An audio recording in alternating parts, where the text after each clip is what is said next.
scribes et pharisiens! Hypocrites que vous êtes! Parce que vous fermez aux hommes le royaume des cieux! Vous n'y entrez pas vous-même, et vous n'y laissez pas entrer ceux qu'ils désirent! Conducteurs aveugles! Vous coulez un insecte, et vous avalez un chameau! Vous vous pliez devant la lettre de la loi, et vous trahissez le cœur de la loi! Justice, miséricorde, fidélité! Vous ressemblez à des sépulcres blanchis, qui paraissent beaux au dehors, mais qui au-dedans sont pleins d'ossements, de morts et de toute espèce d'impureté. Vous voyez ces pierres? Eh bien, je vous le dis en vérité, il ne restera pas ici pierre sur pierre qui ne soit renversée. Votre maison sera laissée triste et déserte. Elle sera le domaine des lézards et des araignées. Serpents, race de vipères, comment échapperez-vous au châtiment de la géhenne?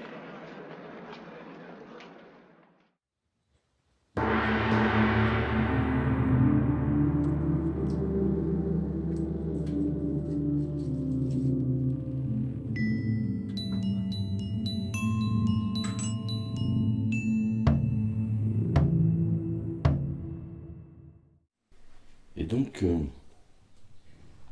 on arrive à un moment assez intéressant de cette histoire de l'Apocalypse, où on voit se croiser toutes les coïncidences. Donc, on sait que les 4 chevaux de la guerre, les 4 chevaux de l'Apocalypse, sont donc la maladie, la famine, la guerre et la mort. Bon, la famine, bon, on peut pas dire qu'on l'a pas vue, quoi. C'est assez éclatant, quoi, que il n'y a même pas eu besoin de Dieu. On sait très bien depuis combien de temps ces gens qui prétendent nous soigner manipulent les virus, entretiennent les pathologies pour nous vendre des médicaments, en fabriquent certaines fois. Donc la maladie, on comprend ce que ça veut dire aujourd'hui. Épidémie, on comprend aussi. On a eu toutes les expériences avec le SRAS, la fièvre Ebola et j'en passe encore. Donc on peut dire que le cheval en question est sorti. Et puis le pendant diabolique, je dirais, le pass et toutes les obligations qui vont avec, ce qui fait que bon, ça devient un peu serré comme histoire. Au niveau de la guerre, ça suit son cours. Peut-être que même ça pourra durer 1 an ou 2 ans, ou peut-être que ça va tourner à la catastrophe au printemps, peut-être au mois d'octobre 2023. Il sera un peu tard pour faire les bagages, peut-être, faut se méfier du mois d'octobre. Faut se rappeler quand même que la vision de Léon XIII, le grand avertissement, Satan qui a 75 ans, voire plus, et pour détruire l'Église, donc les a utilisés et eu même plus que le temps nécessaire pour faire ce sale boulot, qu'on se retrouve dans une situation catastrophique où tout le monde essaye de tirer la vérité à lui, alors que bon, déjà occupons-nous des mensonges. Donc l'Église, l'Église catholique, oui, c'est elle qui est l'enjeu de cet immense complot. Les gens voient des complots, des conspirations, etc. Non, c'est juste la permission de Dieu donnée à Satan de détruire l'Église. Voilà le complot. Et tous les gens qui cherchent des groupuscules, qui vont se dire les juifs, les francs-maçons, les ceci, les kabbalistes, les Russes, les Américains, les capitalistes, les communistes, tout ça, ça relève du seul et même chef d'orchestre. Et donc, ça ne sert à rien d'essayer de complexiser la question pour vendre des livres et des livres sur des sujets soporifiques, l'Apocalypse, tel que on en fait la lecture depuis un moment, constate juste les effets, on analyse les causes, et tout ce qui est autour de cette question, je dirais, superficielle, comme être pour de gauche, de droite, ça n'a plus trop de sens, de capitaliste, communiste, poutinien, bidénien, non, j'insisterai jamais assez, tous ces gens-là servent le même maître, le chef d'orchestre, qui, au gré des hasards et des petits grains de sable que met le bon Dieu sur le chemin, parce que, le bon Dieu cherche toujours le bon Dieu. Oui, l'infinie miséricorde, la patience de l'incroyable temps qu'il met des fois à agir, et eh bien, ça donne du temps au diable, mais ce n'est pas que Dieu. Non, Dieu ne veut pas le mal, bien entendu.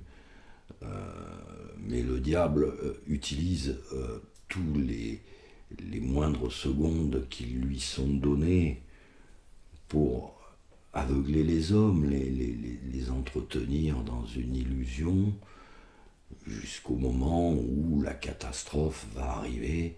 La catastrophe, c'est la chute de Babylone, bien entendu, que personne ne semble voir comme Babylone ou comme Sodome. Paris, il n'y a pas beaucoup de différence entre Paris et Sodome. On y voit des gens, soi-disant, qui se croient le peuple de Dieu et qui vivent là avec leur manière de vivre dans ces endroits-là, et bien tout simplement nécessite la destruction de toute l'humanité, la mise en esclavage de quelques milliards d'individus, la famine, la faim, la mort, et tous ces gens qui sont dans ces villes ne sont que participants dans la mesure où ils ne rêvent pas, je dirais, du règne social de notre Seigneur Jésus-Christ. Ce n'est pas vrai. Ils veulent le confort de Babylone, avec des commerces, avec des voitures électriques ou diesel ou des trottinettes, mais ils veulent surtout la jouissance, quelles qu'en soient les conséquences de ce monde qui est dirigé par le prince de ce monde, d'autant plus qu'il n'y a à l'heure actuelle plus de contre-pouvoir. Le seul contre-pouvoir au mensonge, c'était la chair de vérité, c'est Rome. Il y a fort longtemps qu'elle n'est plus la chair de vérité. Donc,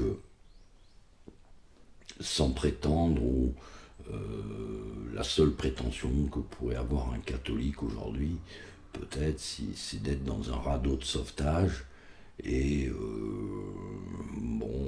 expliquer à l'autre radeau de sauvetage d'à côté que lui, il a le meilleur orchestre, la meilleure chorale,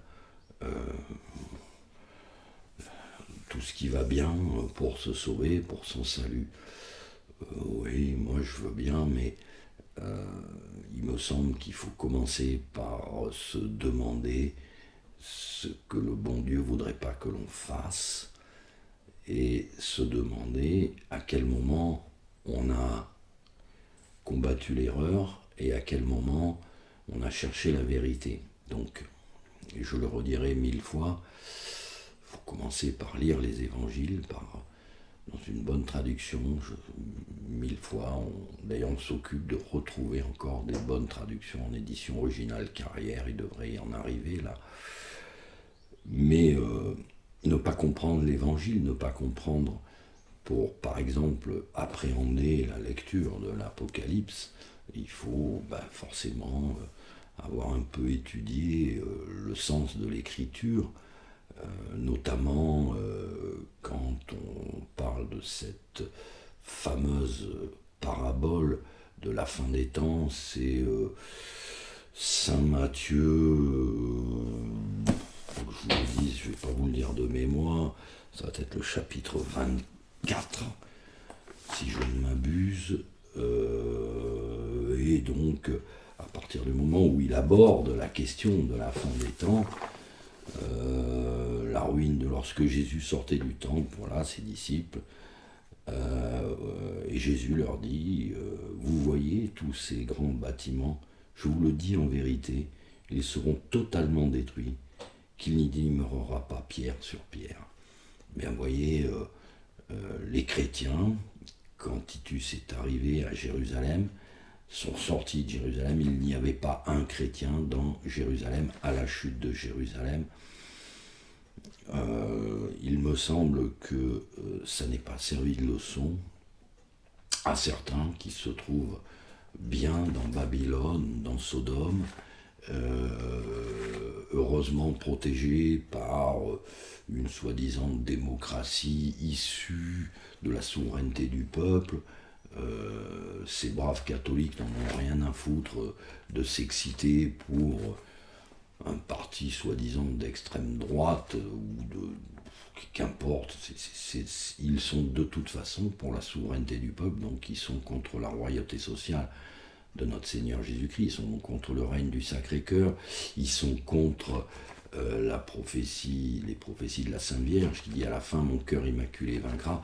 Je ne pense pas que sa victoire puisse être la reconstruction du consumérisme, de la société de consommation et des millions de victimes qui payent ce confort et de la terre qu'on détruit pour offrir ce confort. Non, il ne peut y avoir de élus, je le répète, qui vivent dans Babylone, dans Sodome. Et les gens qui refusent de voir ce qu'est Babylone, ben à ce moment-là, on repose l'évangile.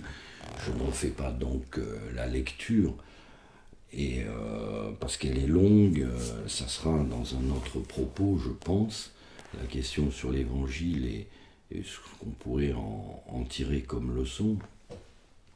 Mais il serait plus intéressant pour ceux qui se rassurent de leur expliquer que la chute de la Grande Babylone,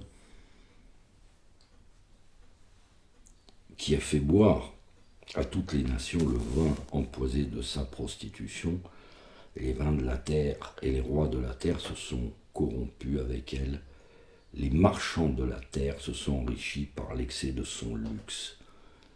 Et donc, Saint Jean vous dit, alors j'entendis du ciel une autre voix qui dit, sortez de Babylone, mon peuple, de peur que vous n'ayez part à ses péchés et que vous ne soyez enveloppés dans ses plaies, car ses péchés sont montés jusqu'au ciel, et Dieu s'est ressouvenu de ses iniquités. Donc,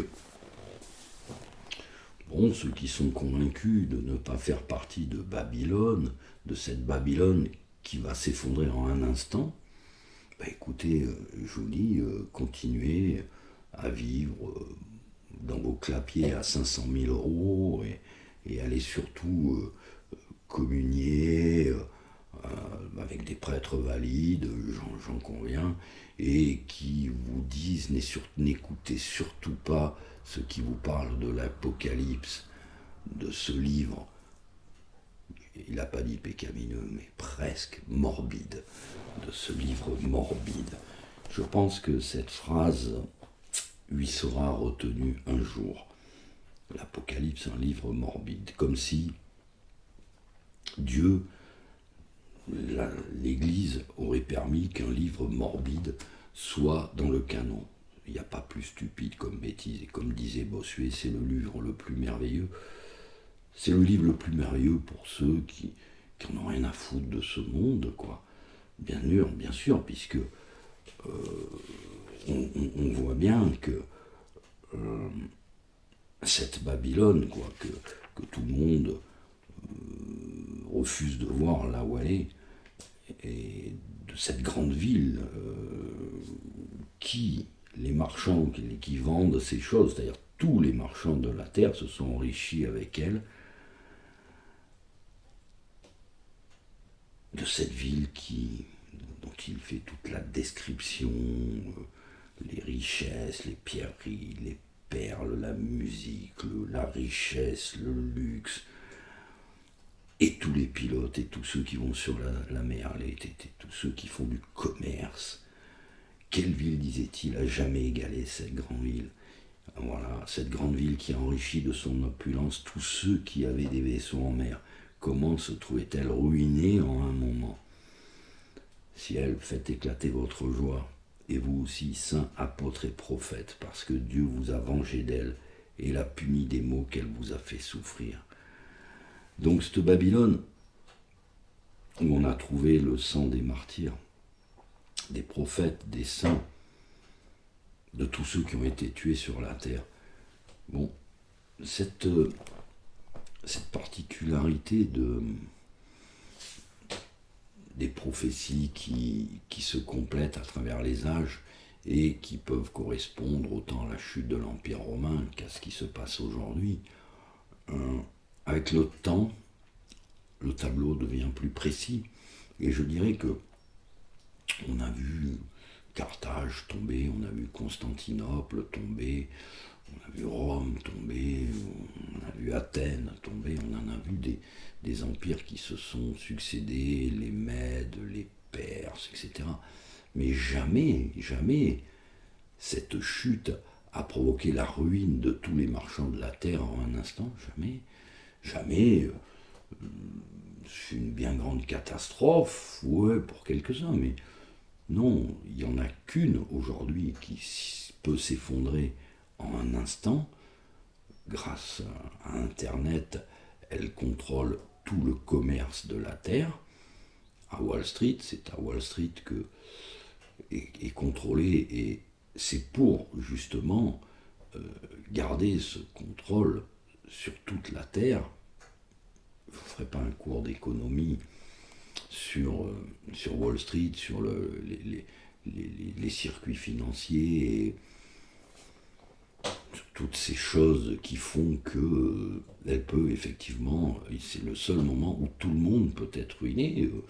Alors bon, il s'adresse bien entendu aux catholiques ou à ceux qui pensent l'être en premier en leur disant, vous savez, en un instant, vous pouvez ne plus rien avoir. Et aujourd'hui, dans cette guerre à laquelle vous assistez, si les Russes, qui d'ailleurs maintiennent des sous-marins en permanence près des câbles qui nous relient au réseau Internet sous la mer, etc., peuvent arrêter Internet en un instant, au même titre que les Américains ont arrêté le gaz et l'ont toujours interdit de toute façon.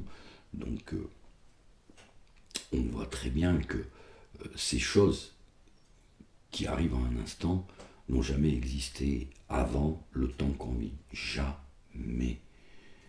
Tout perdre en un instant, oui, aujourd'hui, ça a un sens. Oui.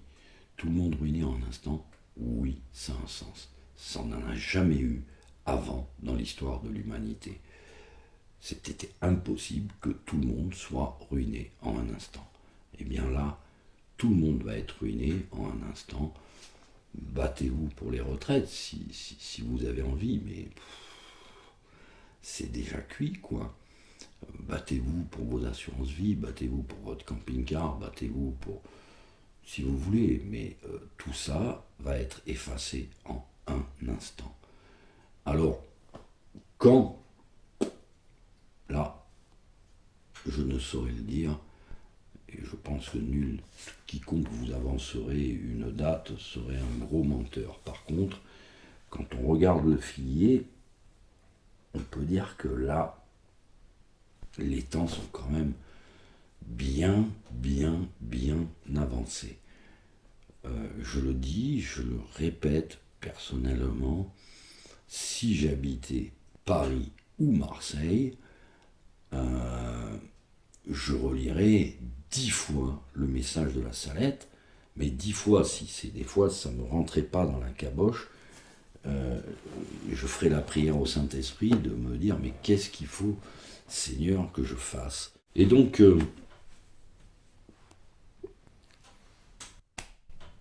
qui a enrichi de son opulence tous ceux qui avaient des vaisseaux en mer.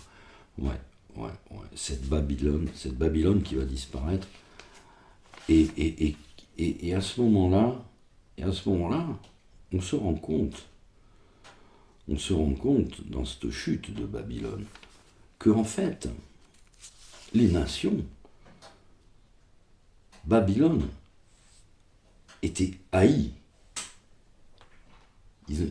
Ces nations qui étaient, comme par hasard, toutes représentées à l'ONU, qui se retrouvent à New York également, avec ces magnifiques petites bébêtes de l'Apocalypse, des fois que ceux qui ont des yeux pour voir refusent de voir, eh bien, grande ville si puissante, ta condamnation est venue en un moment. Et qu'est-ce qui se passe également? Il se passe que tous ces rois, les 10 cornes que vous avez vues à la bête, sont ceux qui haïront cette prostituée. Ils la dépouilleront dans la dernière désolation, la dépouilleront, dévoreront ses chairs et la feront périr par le feu. Et oui. Ça, c'était puis non, ça n'est jamais arrivé pour l'instant. Cette grande prostituée enivrée du sang des martyrs. Non, jamais pendant autant de temps, on a vu mourir autant de personnes. Et quand on dit les martyrs, vous savez, les martyrs, bon, il y a eu ceux triomphant de la reine, mais vous savez, il y a tous ces martyrs du consumérisme. Aujourd'hui, on n'ose même pas acheter une paire de chaussons en se demandant combien de vies ils ont coûté entre ceux qui sont morts de la culture, de la transformation du coton, des matières premières, de ces enfants qui travaillent dans les mines, de ces autres enfants qui meurent de soif ou empoisonnés de ces eaux qui sont pourris par cette industrie chimique, cette industrie du consumérisme. Combien le consumérisme a fait de martyrs?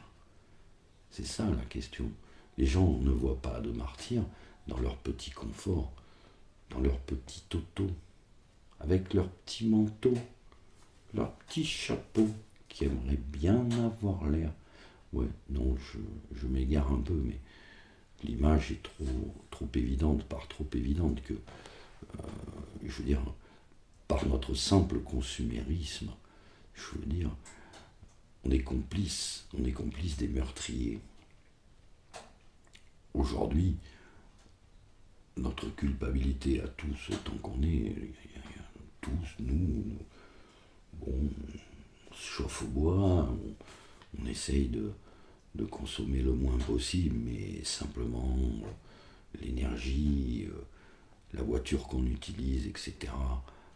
Est-ce qu'on la mérite vraiment quand on voit tous les malheurs de la Terre que l'Occident a provoqué depuis que le pape Léon XIII a donné, depuis que son exorcisme contre Satan et que l'Église l'a supprimé. Donc oui, ça fait maintenant depuis longtemps que l'Église qui serait censée enseigner, qui serait censée nous protéger des démons, n'enseigne même plus que les démons existent, n'enseigne même plus ce qu'est le diable, n'enseigne plus rien du tout. Et on est dans un noir absolu devant une abîme que personne ne veut voir, personne ne veut entrevoir, tout le monde, tous autant qu'on est, ne voulons pas mesurer le prix de la catastrophe qui arrive. On ne veut pas souffrir, mais ça ne nous gêne pas de voir. Pendant tellement d'années, nous n'avons pas vu mourir ces enfants de froid, de faim, d'avortement, de pédosatanisme, de crimes rituels, ce sang qu'on serre à balles et qui font que 17 000 enfants disparaissent chaque année simplement en France, et donc tout le monde n'a rien à foutre de cette pédocriminalité qui en fait masque un crime bien plus abominable, qui sont le crime rituel d'enfants dans des sabbats nocturnes. On veut croire que le diable n'existe pas, mais on sait très bien que les messes noires existent. Les enfants vous l'ont dessiné, vous l'avez vu sur les réseaux sociaux. Donc oui, on sacrifie nos enfants à balles, on sacrifie notre âme pour du confort, pour du consumérisme, et on ne veut pas voir où l'on se trouve et ce qui va nous arriver dessus. On est tranquillement installé dans ces petits 50 mètres carrés à 500 000 € à Paris, on se glorifie de ce qu'on n'est pas. On n'a plus une once de charité, comme c'était le cas de Sodome, et donc de Lot qui a dû sortir de Sodome parce que c'était la dernière âme charitable. On ne veut que très peu pratiquer la charité, un peu sur son superflu, surtout pas sur son nécessaire, comme cette vieille au temple qui va donner son nécessaire. On veut se dire catholique, mais on n'a pas le temps de lire l'Évangile et surtout pas l'Apocalypse, ce livre morbide. On a le temps à perdre sur des réseaux sociaux à écouter des âneries sans nom, des âneries parce qu'elles ne mènent nulle part. L'actualité aujourd'hui, c'est les actualités, c'est l'enfer. Il suffit de le voir pour voir que c'est l'enfer, mais on ne veut surtout pas souffrir, on ne veut pas voir qu'on va souffrir, on ne veut pas voir les souffrances qu'on va provoquer à tous les gens qui nous aiment et qu'on prétend aimer en vivant tous dans cette cité. Non, Lot est sorti de Sodome avec toute sa famille. Tous les chrétiens sont sortis de Jérusalem également. Les chrétiens n'ont pas souffert de la chute de Rome, ça les a pas gênés, ils étaient habitués à souffrir bien au-delà de l'imaginable. Et là, on assiste à une guerre abominable qui n'inquiète personne. Dans ses conséquences, on est surtout inquiet pour sa retraite. Eh bien écoutez, moi je dis simplement, elle va tomber Babylone et c'est dans pas longtemps parce que le figuier me dit que là, et que en fait ce consumérisme, car toute la chute de la grande Babylone du chapitre 18 de l'Apocalypse, qu'est-ce qu'on voit ? On voit un consumérisme répugnant, voilà. Et on voit que, en fait, Babylone, cette grande ville, en fait sera engloutie parce qu'un ange, alors Saint Jean dit c'est un ange qui a jeté une pierre, va être englouti par les eaux. Quoi de surprenant, si Marseille est engloutie, pourquoi pas New York? Il suffit d'une bombe atomique bien placée.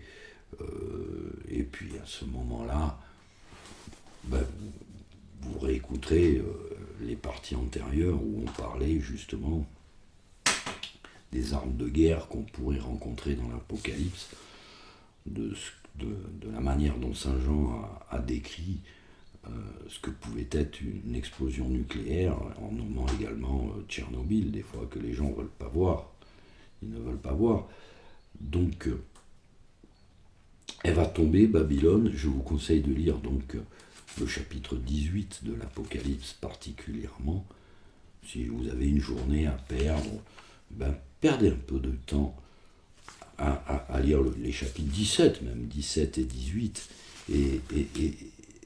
et demandons-nous, franchement, c'est 4 pages, enfin non, même pas, il y a 10 minutes de lecture, hein, et on verra bien si la condamnation de la grande prostituée qui est assise sur les grandes eaux, avec laquelle les rois de la terre se sont corrompus, et qui a enivré du vin de sa prostitution les habitants de la terre, n'est pas New York. Parce que de toute façon, jamais ni hier, ni aujourd'hui, une autre ville n'a eu le contrôle absolu de l'économie de tous les habitants de la Terre. Jamais, jamais, aucune puissance n'a eu la capacité de tout perdre en un instant, absolument tout. Absolument tout. Jamais une ville n'a offert autant de délices et n'a coûté autant de larmes. Et des fois que vous doutiez encore un peu, n'oubliez jamais que Wall Street, la rue du mur, c'était la rue où on vendait les esclaves. Oui, c'était la rue des esclaves. Alors, on va tout perdre, selon en un instant. Et si New York tombe, ne vous inquiétez pas, dans la foulée, toutes les capitales occidentales s'effondreront en un instant, parce qu'il n'y aura plus, tout simplement, de système SWIFT, de produits dérivés, de bourses, de marchés financiers, de code des vies, voilà. Il n'y aura plus qu'une carte en plastique qu'on tient dans la main droite ou un smartphone avec un QR code qu'on tient dans la main droite ou une reconnaissance faciale, n'est-ce pas, qui nous permet d'acheter et de vendre dans Babylone. Et quand Babylone va tomber, qu'est-ce qu'on apprend? Que tous les rois de la terre qui se sont vautrés avec Babylone, donc la Russie, la Chine, l'Occident, mettez tous, on s'est tous vautrés dans la négation des droits de Dieu, dans la souveraineté du peuple, dans le consumérisme, on s'est tous vautrés, et on arrive à un tournant de l'histoire où déjà les rois de la terre sont en train de se déchirer les oripeaux de la grande Babylone. Et oui, c'est ce qui se passe. Alors, en l'actualité, ça va vous donner que, ouais, on a coupé le SWIFT russe, mais ils s'en foutent, ils ont un autre système. La guerre aujourd'hui, c'est 20% d'abrutis qui disent amen à toutes les horreurs de nos chers amis anglo-bourricains. On ne sait pas ce qui n'est pas mensonge dans tous les récits qui nous font depuis un siècle. Tout est mensonge et on continue. Et on continue. Après, il y en a qui vont s'élever en disant « Ouais, vous vous rendez compte, ça y est, on a sorti des dossiers secrets. » Tout est mensonge dans Babylone. Tout. Tout est abomination. Et toute complicité va se payer très chèrement. Très chèrement. Et certainement, personnellement, par beaucoup de personnes qui s'imaginent ne pas être complices. On est tous complices de cette volupté que nous offre l'Occident, de tous ces délices, ces coupes du monde, ces remises des Césars, des Oscars, ces prix Nobel, ces Jeux Olympiques, ces sports, cet audiovisuel répugnant qui corrompt l'âme des enfants. Tout est corruption. Tout. Que celui qui trouve, je sais pas, une excuse aujourd'hui, qui ne voit pas tous ces mensonges, ouais, il peut croire qu'il sera sauvé parce qu'il ne l'a pas vu. Mais à mon avis, c'est pas en vivant oisif dans une ville qu'il verra la vérité. C'est, à mon avis, en coupant son bois, en gagnant son pain et en puisant son eau, du bois, de l'eau, du pain. Et bientôt vous verrez le prix que ça vaudra quand vous verserez les larmes de tout ce que vous allez perdre, absolument tout. Et rappelez-vous qu'à ce moment-là, il faudra offrir. Dieu donne, Dieu reprend. béni soit le nom du Seigneur. Comme disait le saint Job, comme Job fut le sujet d'un accord entre Dieu et Satan dans un texte qui est quasi identique à la vision de Léon XIII. Donc, je vous conseille de vous préparer comme le pauvre Job à vous retrouver sur un tas de fumier, à gratter vos ulcères sur les jambes, et on verra ceux qui ont encore la foi et qui diront « Dieu donne, Dieu reprend, béni soit le nom du Seigneur ». Je vous dis à bientôt.